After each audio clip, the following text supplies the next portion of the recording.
Hey you guys, I am back for the Real Housewives of Atlanta review, season 5, episode 2. Excuse me.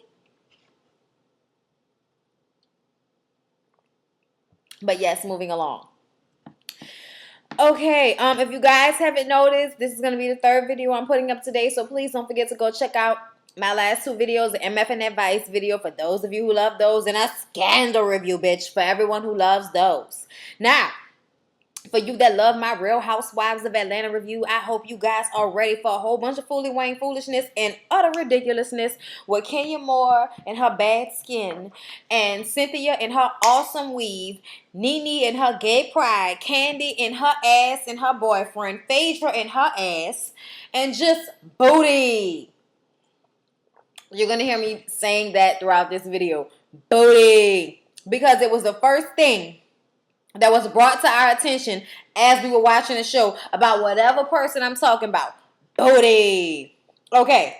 Okay, you ready? I'm ready. Are you ready? I'm ready. Okay. Okay. I'm glad we're all on the same page. Okay. So, it starts off with Nene. Nene is attending a gay pride parade with her son, the youngest one, Brett, I think his name is, or Brent, something like that. Well, anyway, she says that it's important to talk to your children about these things, and she talks to her son about these things. So she's bringing him to this gay pride parade that she's in, representing the new normal. Whoop, whoop. And everything was just so nice, and she gets on a car, and she's going through the streets.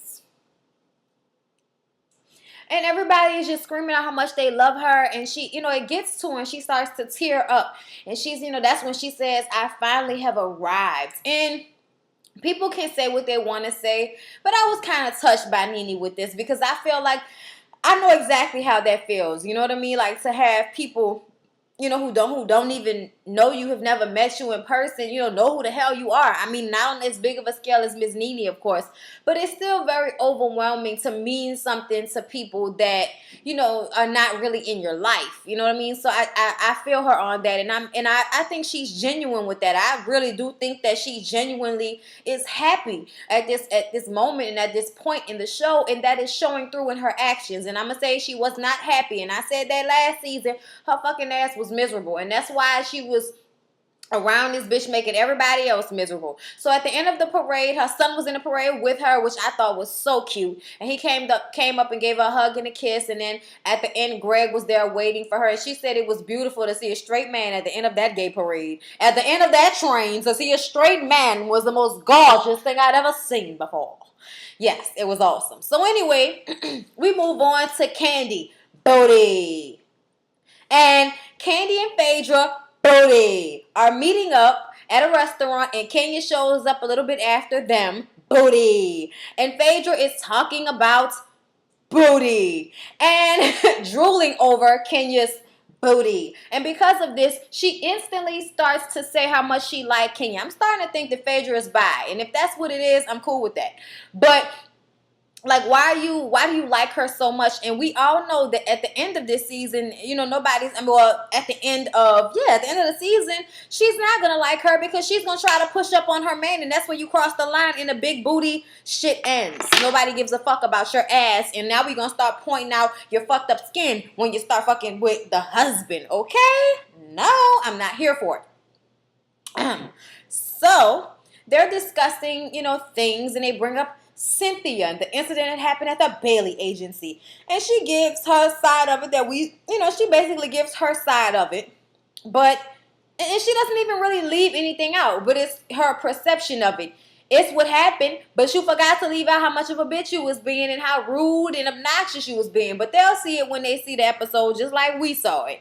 You know what I mean? There's nothing that Cynthia really can say that's going to change somebody's mind, about her until they have to deal with her their own way. But Phaedra keeps talking about how much she likes her. And, of course, they give their eye rolls when she says something about Cynthia and all of this shit. And then she talks about her security. And Phaedra is saying how much she likes her. But then in a confessional, she's like, I think it's absolutely ridiculous for her to have security. Bitch, you ain't nobody. And I'm glad you said it, bitch. But you can tell the difference between how she feels about her at the beginning and how she feels about her after doing, in the confessionals and shit, after all these things have taken place. And that's why I feel like people should not be so quick as to say they like someone just because they have a big booty. So anyway, we get to Kim. Kim is playing with that little red-haired, blue-eyed baby of hers that she made with her Ken doll.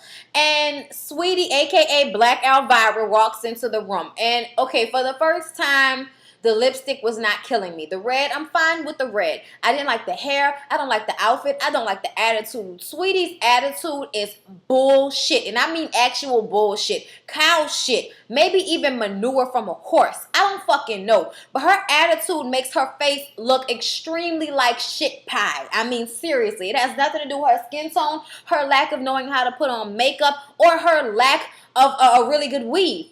Or her lack of a sense of style, because the bitch cannot dress no matter how hard she tries. She walks into the room like, the show is about her, flowing in and shit with this Elvira wig on. And Kim gives the baby to another nanny. And then they start to discuss the situation about the house. Sweetie is telling her, bitch, you are living in La La Land. You need to move back into that townhouse until y'all get y'all shit together. We found out last episode, that the house was appraised for $2.5 million, which is less than the expected price, that they were gonna, I think it was less than what they expected or more than what they expected. They put more money into the house than $2.5 million, so they feel like the house should be worth more or some shit like that. So basically, they be losing their money. Y'all correct me if I'm wrong, but please read the comments, because it really annoys the fuck out of me when somebody answers my question or corrects me about something, and then people don't read the comments and continuously say the same thing over and over and over and over and over again. Take the time to read the comments before you give me any fucking information that I've probably already received. It's really annoying. So yeah, anyway, I mean, it won't get you cursed out or anything, but I just ignore you. But I'm just saying, like, why waste your time writing this shit if you can't, if you could just read and say, oh, somebody else already told her that. Never mind. Move on. Anyway, so while they're sitting up here talking about the shit, Kim, it kills me that the reason why she doesn't want to move back into the townhouse, not because it's so small, because it is small compared to this mega mansion that they're living in right now. Let's be real. You have 4 kids. You only need for a 4-bedroom house.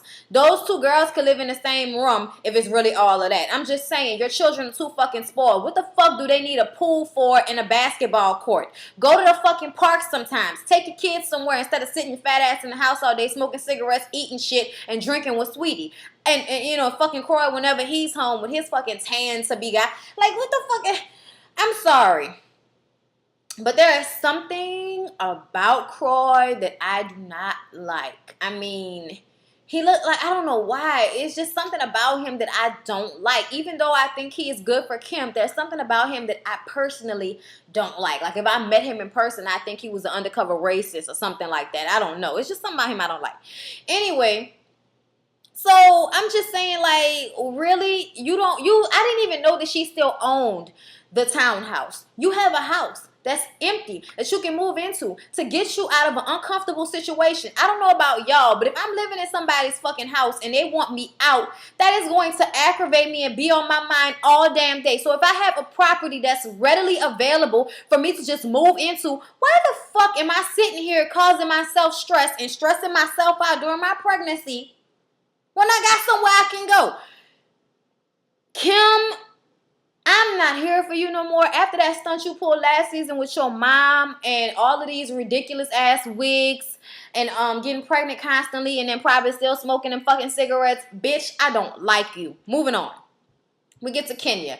Kenya is in her new house. Her aunt shows up. We all know that Kenya's mother was not there, so her aunt raised her. And they're going through the house, and Kenya's, all sweet and everything, and then they bring up Walter. Walter is the man that Kenya is dating. And the auntie is like, why haven't I met him? That makes me think that something is wrong with him. And Kenya, tells her, I don't want to bring him around you because the last time I brought somebody around you, you said they weren't good enough for me. And I ended up not being with them. And then she starts to cry. And I was just like, bitch, this is not one of your straight-to-DVD movies. Pull it together. Why are you crying just because of the possibility that she may not like this man who I think that you don't really like? Because it seems to me that she was looking for any any little excuse to find a problem with him when y'all had y'all little dinner. But we will get to that.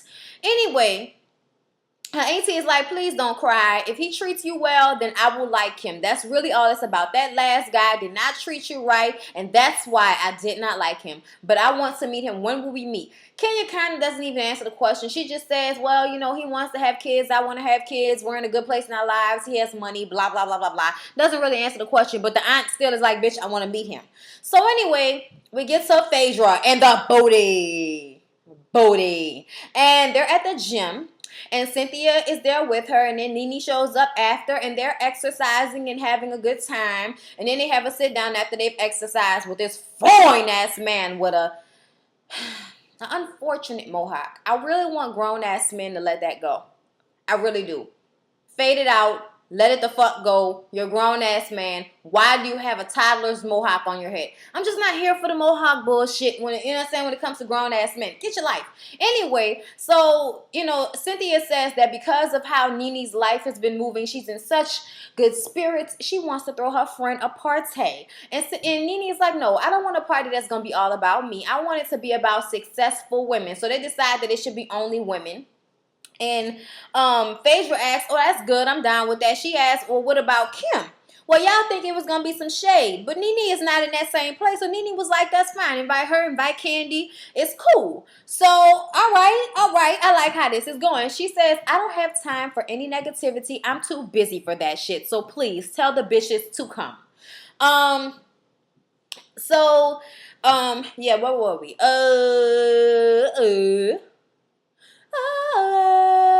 Pray for your daddy. So they start talking about Kenya. Phaedra says that she likes her booty. And she, Cynthia throwing shade, and it's like, what's her name? Kenya. Okay. Yeah, she came down to the Bailey agency. Supposedly she was a jet beauty, so she says. Anyway, she was just totally disrespectful, talking to the models bad. What did she say about me? Because I know she said something. And Phaedra tells her, well, she just said y'all had a disagreement. She said, y'all, feeling some kind of way, but nothing really. I don't want to, be all messy and all of that shit. So Cynthia says she can come to the party, but she better not be coming in my face with that bullshit, because I am not having it, and I am voting a no on Kenya Moore. No. So anyway, then we get to Kim. She's having a birthday dinner with Croy, who looks like, a fucking Ken doll dipped in orange soda. And they're talking about the move, and, actually they were on a yacht. First of all, let me tell y'all, he had a dinner for her on the yacht with all of her favorite foods and a big fire-ass cake, strawberries. It was beautiful, okay? Beautiful, bitches. I was just so hungry when I was watching this episode, even though I had just finished eating. Jesus Christ. I mean, I just love when a man gets all the right foods. I'm just saying. I understand you right there, Kim. I'm here for you when it comes to the food. But anyway, so they're talking about the situation with the house. And, it's the same shit over and over again. Croy says, bitch, let's move back to the townhouse until we get this shit together. She bitching about it, saying all the things that they don't have. They're going to be cramped. She isn't ready to move. Bitch, it's obvious that you don't have a choice in the matter. You have to move. So you might as well not spend the money that your ass might not have. See, this is what I'm talking about. It is not a permanent situation for your husband to be playing football. And obviously your shows are coming to an end because people are increasingly giving less of a fuck about you, Kim. So to me, this is the time for you to be saving your money. Move back into that fucking that townhouse until y'all find y'all another house that y'all like. Stop spending millions of fucking dollars on rooms that you don't need. Stop doing that dumb shit. I do not understand that, bitch. You are not gonna have that money forever. I don't care how sold up you think it might be. It's ridiculous and irresponsible to be spending that amount of money when you have 4 children, you know what I mean? And you don't know that one day something might happen and you might lose your money, and you sitting up here like, what the fuck? Y'all are in Atlanta. You could get a big ass house for the low. And she out this bitch paying millions of dollars for a fucking house. This bitch is dumb. Anyway, he gave her diamonds. They went home and they had sex. Kim is stupid. So then we get to Kenya. Booty. Because when she was going on this date with Walter, the camera instantly went to her ass, and then it went to the shot of them walking into the restaurant, and we could see Walter looking at her booty. So then they sit down, and she starts talking about a snake that came across her way, and her aunt told her that means that there's about to be some type of change. So she talks about being 40 plus and wanting to have children. She says, you know, she came here for Walter, and I'm like, child, cheese. You ain't come here for no fucking Walter. You came here to be on a reality TV show. It just so happens that a man that you were giving the pussy to every now and again from across the fucking United States stays in Atlanta, and you took that as an opportunity to try to see if you could use your relationship as a storyline on this motherfucking reality show. You were not fooling anybody, bitch. Okay.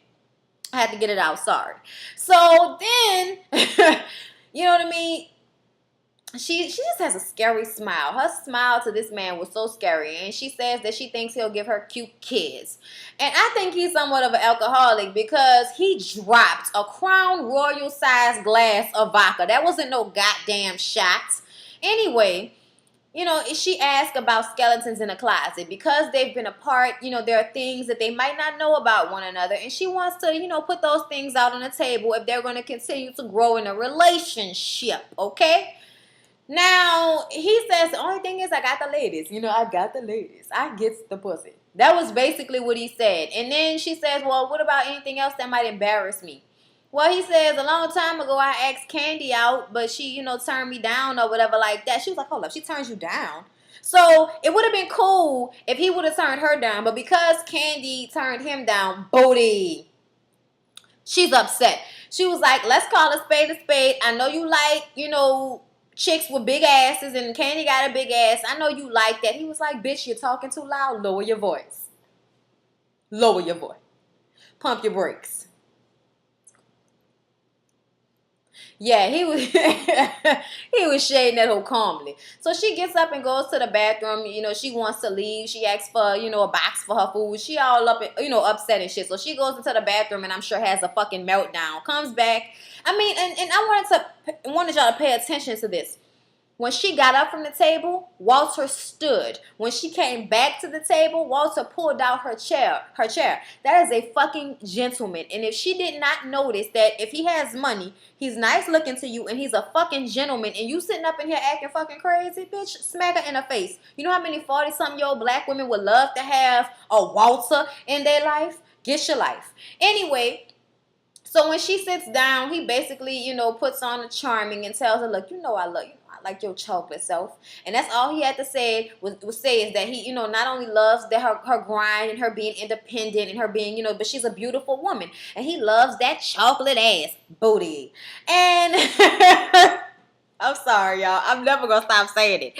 And she, of course, starts smiling and grinning, and that makes her happy. She's laughing. Now they're cool. This bitch is vain as all hell. To me, it seemed like she insecure. She was mad because, you know, she was thinking that Candy could be like, yeah, your man tried to holler at me, but I ain't want him. Candy ain't even like that. I don't think she would have even brought the shit up. But anyway, we get to Candy, and it's at, you know, her house with Todd, and they're unpacking and trying to get shit together for their house. Their house is full of boxes. And they're talking about tools in your window. Insert here. She says that, you know, it feels right for them to move in together. She's happy. When, you know, they're talking about this, Phaedra shows up. Phaedra shows up to see the house. You know, she's scared of Candy's little dog. It's a bulldog. Little cute bulldog. Look like Coco and Ice-T dog. She was like, right before law school, she got bit by a dog, so she's always been scared of dogs. That's why she's happier when the dogs are not alive. Again, with a fucking creepy, Phaedra. Thank you for creeping me out yet again. Thank you, what is it, Elmira? Elmira from the Animaniacs? Is that what it was? Was it Animaniacs or was it the other one? Either way it go, it used to come on the WB back in the day when I was a kid. So, that's who she remind me of. So, you know, Candy is, you know, showing her around the house, and I get the idea that Phaedra has seen the house already, of course, and Phaedra is saying she sees the vision, she sees how beautiful this house could be, and she's very happy for her. It is befitting of a queen. You know, she's doing what a real friend would do, stroking the motherfucking ego on such a bargain, such as a mansion, such as this. So then they start talking about this party. Well, first they talk about Nene and how she went to work. Phaedra was working out with Nene. Candy's like, hold up.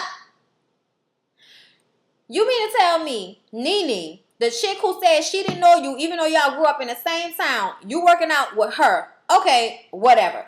Phaedra was like, I know, but she's in a better place. She seems happier. You know how people could, do whatever they need to do to get their attitude right. So, it is what it is, Hold up, y'all. My phone ringing. I'll be right back.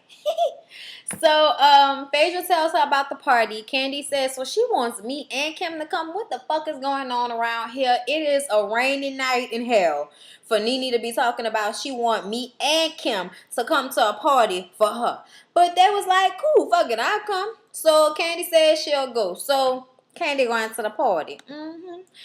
So, then we get to the party. And it's a whole bunch of successful black women, which I love to see. And I'm happy to see that aside from the drama, y'all were showing all these beautiful women with careers and mindsets and not on this fuckery of just being a lay for some rich man. So I'm definitely here for Real Housewives and Bravo and Andy Cohen. Get your life.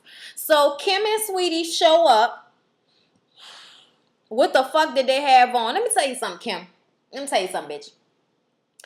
Just because you're pregnant does not give you the license to dress like a hoe. I feel like always having some form of your body showing in every dress that you have on is annoying to me. And the fact that the dress was tacky just made it worse. Sweetie, your dress was tacky too.